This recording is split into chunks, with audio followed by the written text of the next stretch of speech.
Kapag hapon kami pumapadyak, dito lang kami sa malapit, sa Ticob Lake, Chaong.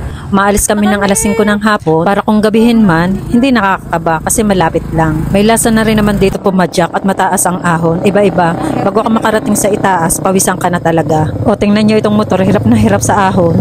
Bakit kayo mga walang kasamang chicks? Ha? Hoy! Kapukot nga itong mga itong walang kasamang chicks. Oo, mabait. Kababait.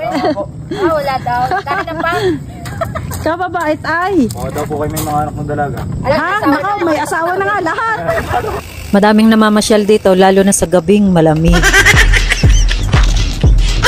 At masarap dito magbike, jogging at walking tuwing umaga at hapon. Masarap ditong tumambay kasamang mga kaibigan at pamilya. Tapos magdala na lang kayo ng pagkain para lalong masarap ang kwentuhan. At magdala ka na rin ng jowa mo para hindi ka mainggit. Ay ate, walang isa ngayon. Oo nga eh. Roma, cheesy corn. Ano? Ang lalaki. Kaya nga.